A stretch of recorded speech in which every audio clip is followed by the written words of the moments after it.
Hey everyone, welcome back to ASM Track Tips. My name's Tomo and today we're going over Heartland Motorsports Park. It's in booming metropolis of Topeka, Kansas. It's 2.5 miles long, 14 corners in most configurations. And this is a track that I was not familiar with and not all that excited to go to the first time, and it actually left a really big impression on me. It's a lot of fun to lap, and let's jump into some track tips for you to maximize it. So here we have our overhead map of Heartland Motorsports Park, and before we jump into it, something to keep in mind is there are certain parts of the track that don't have great reference points, but the entire track is paved in 3 lanes essentially. So we're always going to have a left lane, a middle lane, and a right lane with 2 seams. And there are a couple of places where it's almost easier to reference what lane the car is in or what seam you're going towards than it is anything around the track as a reference point. So when you hear me talk about lanes, remember it's always paved in 3. We're starting to lap off down the front straightaway, which runs perfectly parallel to this drag strip. And we've kept it on the map for a reference point that comes in a little bit later. But we want to work our way towards the left side of the track, apexing the end of the pit wall, and we're going to stay in this left lane all the way up towards turn 0, which this is the only track I know that has a turn 0.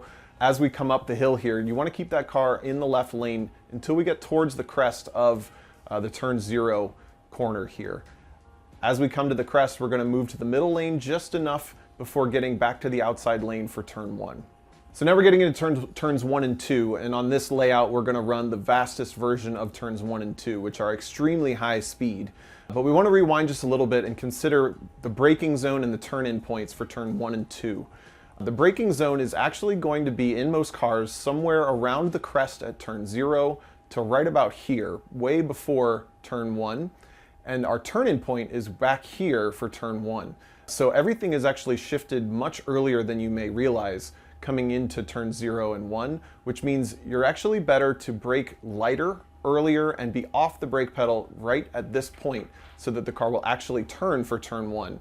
If you start to attack turn 1, charge in too late, and try to get your braking done through this entire straight right here, you're actually going to be overexerting the car and it's not going to be as happy to tuck in for turn 1 as you'd want. So if you're struggling with turn 1, you're probably braking too late and trying to turn in too aggressively. You just shift everything back, brake a little bit lighter, and try to roll off the brake pedal and feel what that does for the composure into turn 1. Now that we've got our braking down and we're set up to the far left side of the track for turn 1, we're going to turn in pretty early, and through this entire portion of the corner as turn in, I'm looking for the end of the curb that's right here at apex for turn 1. There's also the access road or the drag strip that cuts across the track right here that will often have some bright orange cones coning that section off. If you can find the end of that curb or those cones as you're coming into the corner back here, that's a great reference point for where the car needs to end up. We want the car to end up just here facing across the track, having apexed right at that curb. As you approach your apex, once we've got the car set all the way up on the right side of the track, we're going to cross the drag strip, which actually kind of has a little bit of a rise to it. So the car's going to float for just a second as you kind of get a little bit of a jump across the drag strip here. As soon as the car lands is when you want to be crossing your hands back the other direction, turning left and apexing the very first curb on your left here at turn 2. So we have one curb here and we have one curb down here. You're going to apex the first and you can kind of ignore the second one. Once you've apexed the first curb, the car will really track away from the second curb and you're going to track out to the end of the curb that's on the driver's right about here. If you've nailed turns 1 and 2, you'll track out just to that point where this curb ends from the slow chicane, which is a much less fun version of this track, having to slow the car down that much more.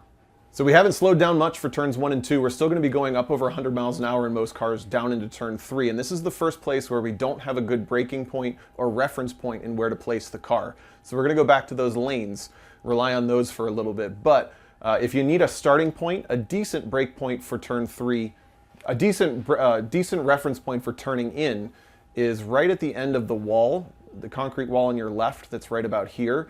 So you obviously don't want to have your eyes and attention over on the left side of the track here, but maybe on your outlap or your first couple laps getting up to speed, reference that wall. So we'll have the car in the right lane out to the outside, and right around that turn-in point that I referenced, we're going to cross very quickly from the right lane down to the left lane. And turn 3 has a lot of camber and a lot of elevation in the first half of the corner before the second half kind of flattens out a little bit. So we want to use that rise to our advantage by throwing the car into turn 3, getting the car down to the bottom of the track if you can, where they're the most camber, and ride the inside rim up through the first half of the corner before we get to where the drag strip re-meets the track right around here. and then the car will start to level out, and then you're going to have to do quite a bit more maintenance just to keep it on the inside of the track. Most cars will be happy to run the inside of the track through turn 3. If you do have a little bit of a higher horsepower car that maybe doesn't do steady state corner as well, maybe a muscle car, you're going to want to turn in just a little bit later and work your way down to a later apex. But in general, most cars can beeline down to the inside, use the camber on the way through the apex of turn 3, and then cut the distance through the rest of it. The last bit of turn 3 that's most important is patience. You really don't want to get on the throttle too early and get the car out to the outside for turn 3, because as you can see, we're coming up to a right-hand corner that's going to come up really, really quickly. So you want to actually be more patient through the exit. Don't let the car start to track out much until this curb pops up right here at the very end of the corner. And ideally, you don't want to cross more than maybe about mid-track before getting back to the left for turn 4. Now that we've got the car all the way on the left for turn 4, again, you can kind of use the wall that ends here on your left as a reference point for turn-in, but the turn-in through turn 4 is super early and very, very fast. You really want to attack the entry at turn 4, letting the car float a ton of speed through here. There really shouldn't be a heavy brake or much speed dissipated before turn 4. And then we'll get down to our apex using all of the inside curb that you can. That can sometimes even help rotate the car and end up tracking all the way out to the left side for turn 5. Now, if your car is a little bit more stiffly sprung, turn 4 is a little bit bumpy, so you may have to account for that, kind of washing the car out to the left a little bit more than you'd expect, but in general, they shouldn't upset things too much. So now we're headed into turn 5 with quite a bit of speed. Turn 4 is very fast, and on paper, turn 5 looks very tight, and it kind of baits you into wanting to do a late brake, late turn in, and late apex. But really, turn 5 actually seems to reward, or tends to reward, a fairly early turn in, a lot of trail braking, and prioritizing entry speed, and then picking up the power to power the car through. It doesn't even look like it on camera with the terrain, but there is a lot of grip at turn 5, and it's faster than you think. So don't get baited into overslowing and over late apexing turn 5. Try to turn in before the curb ends on your left, use inside curb and outside curb on exit, and keep that speed up for turn 5. Having tracked out from turn 5, now we'll work our way back across the track for turn 6. And unlike turn 5, which looks slow but isn't, turn 6 is actually slow. So this time you want to really focus on a late turn in, late apex, and get up onto what becomes a very long flat out run down towards turns 8 and 9. So attack turn 5, but do not over attack turn 6. You really want to get a nice clean exit. You can again use all of the curb at apex and all the curb on exit to help you out. So exiting turn 6 out onto the right side of the track, and turn 7 should be flat out or very close to it in most cars. It's really just a gradual turn in down to the apex, use some apex curbing, and track back out to the right side. It is also slightly uphill, so that should help you a bit on turn in. If your car is right on the line between being able to go flat out through turn 7 or having to lift, turn in just a little bit later and really set the car towards the exit, facing up this hill as much as you can so that you can maximize the run from here to here, rather than turning in too early and having to lift towards the exit of turn 7. So now I'm going to cover both options here at turns 8 and 9. You can see we have two different options for layout here, and groups seem to run both kind of equally, so we want to cover both of those. Either way, you're going to come off of turn 7 here on the right side of the track, and we'll do the slow version first, down into a pretty heavy braking zone for a slow switchback chicane through turns 8 and 9. And in my experience, this layout didn't have much trick to it. You basically just turn in for a later apex, having set up on the left side of the track exiting turn 8, and then build your acceleration through turn 9. The only challenge that I found here was that the track tends to bait you into turning back to the right a little too early, and you can still run out of track here at turn 9. So just be careful with that, especially if you have some more horsepower. But in general, just a late apex, setting up for a good run out of turn 9 while sacrificing turn 8 a little bit is what you want on the slow run through there. Now we'll go over the fast turn 8 layout, which I think is much more challenging. Again, being on the right side of the track here, coming off of turn 7, there will be some curbing on your right that picks up right about here. As you start to pass that curbing, you're going to want to work the car across the track over to the left side curbing on your left before getting into what becomes the braking zone for turn 9. So we want to have the car parallel to the left side of the track where there is some curbing here before you get to the braking point for turn 8. And a decent reference point for braking is around the end of that curve that'll be on your left as you're pointed straight into turn 9.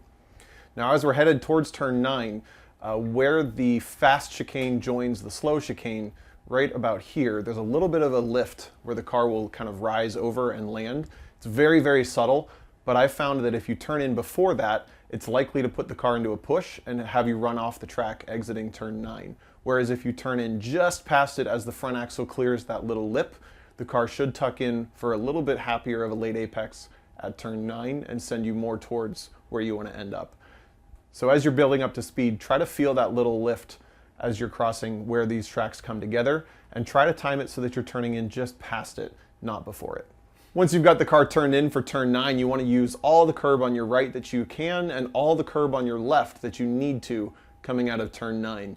Things may feel a little out of control here because you're really just floating as much speed as you possibly can at close to 100 miles an hour through turn 9. But if you can get it to the point of being repeatable with turn-in points and using apex and track-out curbs, you should be able to pretty consistently get quickly through here. The last thing I found is if I just stay off throttle just a little bit longer than I think I need to for turn 9, I'm less likely to put the car into a push and run out of track on my left. So just a little bit more patience right around this phase of the corner should pay off for you once you get to here. So now we've completed, I think, the trickiest corner really through turn 8 and 9, getting back to the right side of the track here towards turn 10, where we have a 5, 4, 3, 2, 1 brake markers on our right side of the track. I think most cars can make it past the 4, if not towards the 2, before turning in pretty early for turn 10. And there's a really tricky linking that happens once you start at turn 10 all the way to the back to the front straight. So we want to talk about that rhythm. So from the right side of the track here, we want to turn in around the 1 and really attack the entry of turn 10. You want to use as much speed as possible on the way in, but then as you cross through the middle of turn 10, you want to start to sacrifice your placement and get set up for turn 11. So we're going to attack on entry, but then really sacrifice the exit. And coming back to those lanes we talked about, we don't want to cross over to the right side lane. At most, you want to get your right side tires to the right side seam, meaning you're in the middle lane still and then getting back to the left seam of that middle lane. So even though that lane is just about a car width wide, you're going to move the car just enough through the middle lane to get set up for turn 11. Having attacked entry, sacrificed exit, now we're getting to turn 11 where we just want to go full attack. From that middle lane, throw the car through turn 11 and get it all the way to the left side at turn 12, where we're going to sacrifice our entry of turn 12. 11 is the attack corner through here. We really want to maximize our speed through here before we park it at turn 12. If you attack through turn 10 and attack all the way through and sacrifice turn 11, it may feel like it has a pretty good flow, but you're going to end up losing a pretty significant time to the drivers that are ending up attacking all of turn 11 rather than throwing it away. So now that we've attacked turn 11, we're going to use all the apex curbing here on our right, and we're going to drive straight at the apex curbing for turn 12. So our braking zone is going to be right through this phase while the wheel is straight.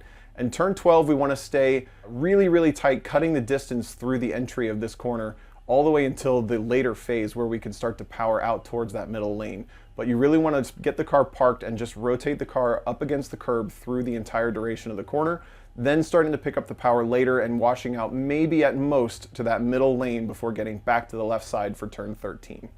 The corners are still getting progressively slower, so we're going to need a little bit more brake on the left side of the track here for turn 13, which is going to be another super late apex. We basically don't want to track out from the grass on our right here at turn 13. You really want to stay all the way on the right side of the track to open up turn 14 as much as possible. And that's because turn 14 leads us onto this super long front straightaway. It's really okay to throw away this little short straightaway to maximize this nice long one. So now just one corner to go, turn 14, and yes, it looks like it's slow, but actually it drives pretty quick because you've slowed so much for turn 13. You should really only need a quick dab of the brakes here to set the nose and tuck the car in for an apex here at turn 14, which ends up being a fairly central apex really because you have a lot of runoff room here to use. As you track onto the front straightaway, you want to cross over into this runoff room and just barely get the car back on track by the grass when it intercepts this front straightaway. You can go too far with it. If you're getting way out to the wall over by the drag strip, you've done too much. But if you're just setting up for a squared off late apex and staying on the front straightaway, you're underutilizing the room that you have available here. So that completes our lap of Heartland Motorsports Park. Now let's jump inside a car and see what it looks like at speed. So now we're on board. This is a 2004 Honda S2000. It's prepared for Grid Life Touring Cup. So we have aerodynamics, we have Hoosier Racing tires. It's right about 210 wheel horsepower. So it is a very momentum-driven car, which I think really caters well to the layout here at Heartland Motorsports Park. So coming onto a lap here at Heartland Motorsports Park, and the first thing I want you to notice is those lanes we talked about. There's the right lane that we're in now. Now we're crossing the center lane and over to the left to start the lap off. We're going to apex right there at the end of the pit wall and staying in this left lane up towards turn 0. Middle lane for just a moment, but braking, coming off the brakes there before turn 1, getting all the way over to the access road on the right, and then left side first apex curb, no apex curb on the second curb, and then over to the right side again for turn 3. Now we're diving down. There's that camber that we talked about. It gives a ton of grip through the middle of the corner.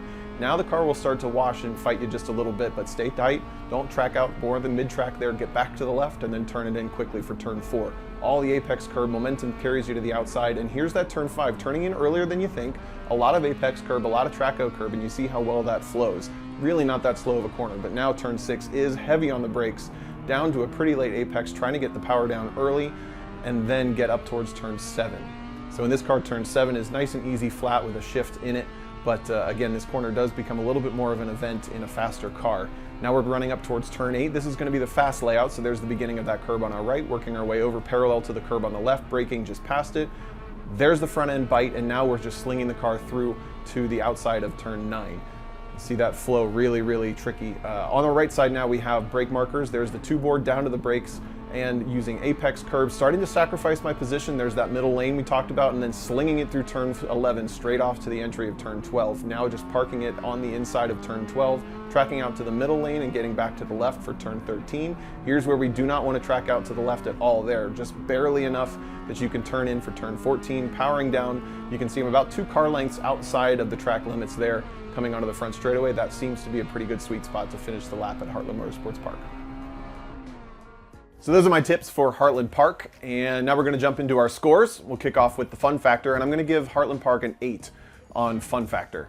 Kind of like I alluded to at the beginning, this is a track that I didn't have a lot of hopes for when I went to it for the first time. I hadn't necessarily heard anything spectacular about it, and the first time I got to drive it, it was just, it left a big impression on me how much fun it was. There's a lot of speed, there's a lot of flow to the track. It does shut you down in a couple of spots, a couple of hairpins like at turns 6 and 14.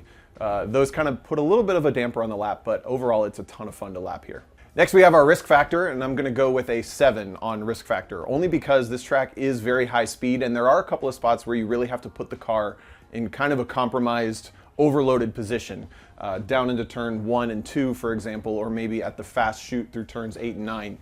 You really have to keep the car loaded up and take a bit of a risk to make speed in those spots. And if you do get it wrong or you get the wrong bounce, something like that happens, you're going to go on for a long time, and the chances are you may touch a wall or a tire wall or something like that. But in general, give it a 7. And finally, our technicality score for Heartland Park is going to be a 6. And I feel like that entire 6 lays in turns 10 through 14. Like, this stuff is hard. The rest of the track's pretty easy to read and execute on lap after lap. So it's not the most technical place, it's more of a fun place. So my overall score for Heartland is going to be a 7.